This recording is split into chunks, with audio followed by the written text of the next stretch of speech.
بسم الله الرحمن الرحيم بسم اللہ الرحمن الرحیم۔ میں اپنی تمام بہنوں اور بھائیوں کو السلام علیکم کہتا ہوں۔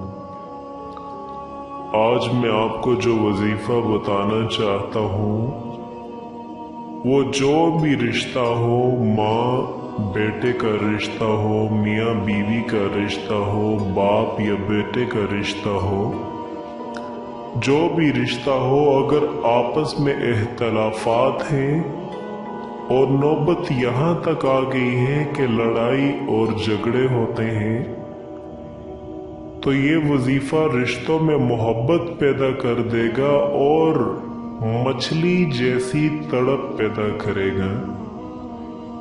انشاءاللہ بہت ہی آزمایا ہوا عمل ہے، میں نے جس کو بھی بتایا ہے الحمدللہ ان رشتوں میں اتنی محبت پیدا ہو چکی ہے کہ وہ ایک دوسرے کے بغیر رہنے کا تصور بھی نہیں پیدا کر سکتے، خاص کر کے میاں بیوی کا رشتہ، کیونکہ یہ ایک ایسا رشتہ ہے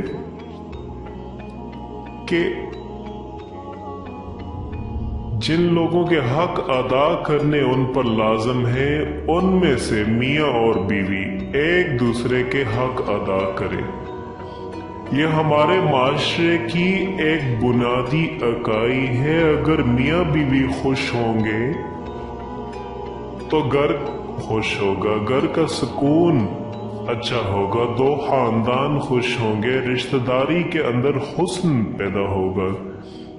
لیکن اگر میاں اور بیوی کے باہمی تعلق ٹھیک نہیں ہوں گے تو گھر برباد ہو جائے گا، اولاد کی تربیت خراب ہو جائے گی، دو خاندان برباد ہو جائیں گے، رشتہ داری کا تعلق کمزور ہو جائے گا۔ تو شریعت اسلامی نے اس کی سخت تلقین کی ہے۔ ایک صحابی نے عرض کی، حضور علیہ السلام، بیوی کا حق کیا ہے؟ ما حق المرأة علی الزوج، عورت کا حق خاوند کے اوپر کیا ہے؟ تو حضور علیہ السلام نے فرمایا کہ جو آپ کھائے وہ اس کو کھلائے۔ یعنی یہ نہیں ہے کہ خود تو کوئی اور چیز کھائے اور بیوی کو کوئی اور چیز کھلائے، یعنی کہ میاں اور بیوی کے غذا میں کچھ فرق ہو۔ اور دوسرا فرمایا کہ جس طرح کا خود لباس پہنے اس طرح کا بیوی کو لباس پہنائے۔ تیسرا حق حضور علیہ السلام نے یہ بیان فرمایا کہ تو اس کے چہرے پہ مت مار۔ گھر میں 100 لرزشیں ہو جاتی ہیں، وَلَا يَضْرِبِ الْوَجْهَ، چہرے پہ مت مارو۔ آقا کریم علیہ السلام نے فرمایا لا تضربوا آماء اللہ، اللہ کی لونڈیوں کو مارو نہ، منع فرمایا۔ بعض مرد اپنی حاکمیت جگانے کے لیے، اپنے تغلط کو ظاہر کرنے کے لیے عورت پر تشدد کرتے ہیں اور سمجھتے ہیں کہ یہ ہم نے بڑی بہادری کی ہے۔ یہ کوئی اچھا کام نہیں ہے، جس نے بھی کیا ہے شریعت نے روکا ہے، منع کیا ہے، اور عورت مارنے سے کبھی درست نہیں ہوگی بلکہ معاملہ اور خراب ہو جائے گا۔ عورت کے بارے میں حضور علیہ السلام نے ارشاد فرمایا یہ ٹیڑھی پسلی سے پیدا کی گئی ہے، اگر اس کو بالکل سیدھا کرنا چاہو گے تو یہ ٹوٹ جائے گی۔ اور کبھی بھی گھر کے کچھ معاملات ایسے ہوتے ہیں کہ اس پہ دل نہیں توڑنا چاہیے۔ اس پہ ایک واقعہ آپ کو سناتا چلوں۔ ام مومنین سیدنا عائشہ رضی اللہ تعالیٰ عنہ فرماتی ہیں کہ ایک دن حضور علیہ السلام کا در رحمت جوش میں تھا، تو حضور علیہ السلام نے فرمایا عائشہ جو مانگنا ہے مانگ لو۔ میں نے عرض کیا یا رسول اللہ اگر آپ اجازت دیں تو میں اپنے باپ حضرت ابو بکر صدیق رضی اللہ تعالیٰ عنہ سے مشورہ نہ کروں کہ میں نے کیا مانگنا ہے؟ تو فرمایا کہ جاؤ تم مشورہ کر لو۔ مشورے کی اجازت بھی ہو گئی میں اپنے والد گرامی کی خدمت میں حاضر ہوئی اور کہا کہ در رحمت جوش میں ہے اور رحمت کا بالا برس رہا ہے۔ حضور علیہ السلام نے فرمایا جو مانگنا ہے مانگ لو، یہ اتنا سنہری موقع ہاتھ آیا ہے تو میں چاہتی ہوں کہ بھائی مانگوں تو اہم چیز مانگوں۔ آپ کی خدمت میں حضور سے اجازت پا کے حاضر ہوئی ہوں، مجھے بتائیں کہ میں حضور علیہ السلام سے کیا مانگوں تاکہ چھوٹی چیز نہ مانگوں، بڑی چیز مانگوں۔ تو حضرت ابو بکر صدیق رضی اللہ تعالیٰ عنہ نے فرمایا کہ بیٹا حضور علیہ السلام سے جا کے کہنا کہ معراج کی خلوت خاص میں اللہ نے جو آپ سے راز کی باتیں کی تھی ان باتوں میں ایک بات بتا دیں۔ مانگا بھی تو علم مانگا، اور عائشہ تم مجھ سے وعدہ کرو کہ جو حضور بتائیں مجھے بھی آ کے بتانا۔ ام مومنین حاضر خدمت ہوگی، بتایا عائشہ مشورہ ہو گیا؟ فرمایا ہاں ہو گیا۔ کہا مانگو، کیا مانگتی ہو؟ فرمایا حضور معراج کی خلوت خاص میں جو اللہ کے حضور آپ حاضر ہوئے، اللہ نے جو آپ سے راز کی باتیں کی تو ان باتوں میں ایک بات آپ بتا دیجئے۔ حضور مسکرا پڑے۔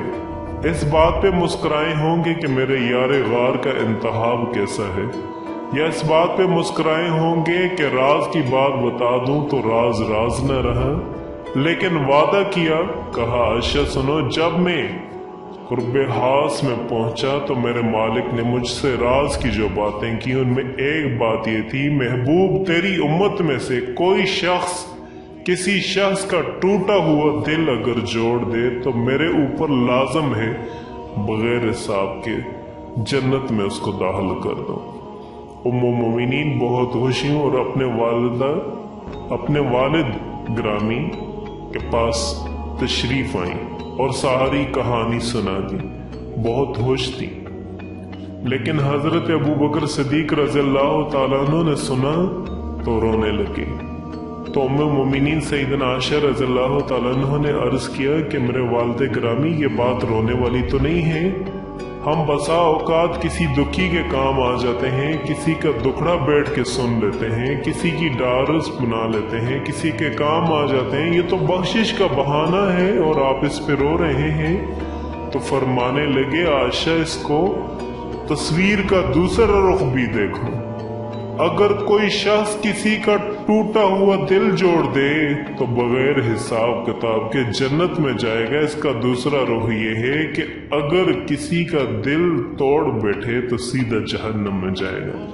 میں اس بات پہ رو رہا ہوں کہ ہم سے کسی کا دل نہ ٹوٹ جائے، تو اس لیے رشتوں کی نزاکت کو سمجھیں اور ایک دوسرے کے معاملات کو سمجھیں، اور جو بیوی اور جو خاوند ایک دوسرے کا حق ادا نہیں کر رہے، چاہے وہ کوئی بھی رشتہ ہو، جائز رشتہ ہو، آپ کو یہ چاہیے، آپ کے لیے ایک وظیفہ میں دینے جا رہا ہوں کہ رشتوں میں اتنی محبت پیدا ہو جائے گی یہ وظیفہ کرتے ہوئے کہ آپ سوچ بھی نہیں سکتے۔ وظیفہ یہ ہے کہ اللہ کا صفاتی نام یا ودودو 1000 ٹائم آپ نے ورد کرنا ہے، اول اور آخر 6 بار درود ابراہیمی پڑھنی ہے، 7 الائچی پر 7 دنوں کے لیے آپ نے اس پہ دم کر دیں۔ اس الائچی کو آپ پانی میں ڈال کر یا چائے میں یا کھانے میں ڈال کر آپ اپنے خاوند کو، بیوی کو، کوئی بھی رشتہ ہے جو کہ نافرمان ہے اور بات نہیں مان رہا، لڑائی جھگڑے پہ اتر آتا ہے، تو آپ اس کو لگاتار بلا ناغہ 7 دن تک کھلائیں تو اللہ کے حکم سے 3 دن میں ہی اس کے دل میں آپ کے لیے محبت کا پودا پیدا ہو جائے گا، اور جو دن کے گزرتے ساتھ ساتھ گہرے سے گہری اور محبت میں بے تحاشا محبت تڑپ پیدا کر دے گا۔ وظیفہ دوبارہ سے بتا دیتا ہوں، اللہ کا صفاتی نام یا ودودو 1000 مرتبہ، اول آخر 6 مرتبہ درود ابراہیمی کے ساتھ 7 الائچی پہ دم کریں، اور ہر الائچی کسی بھی وقت، دن کے کسی بھی وقت صبح کے وقت، شام کے وقت، رات کے وقت آپ ایک الائچی بلا ناہا 7 دن تک کھلاتے رہیں، انشاءاللہ آپ خود دیکھیں گے کہ 3 دن کے اندر اندر اللہ کے حکم سے اس کے دل میں محبت کا ایک پودا پیدا ہو جائے گا، جو کہ بڑے ہوتے ساتھ ساتھ، دن کے گزرنے کے ساتھ ساتھ گہرے سے گہرا ہوتا چلے گا اور محبت میں بے تحاشا تڑپ پیدا کرے گا۔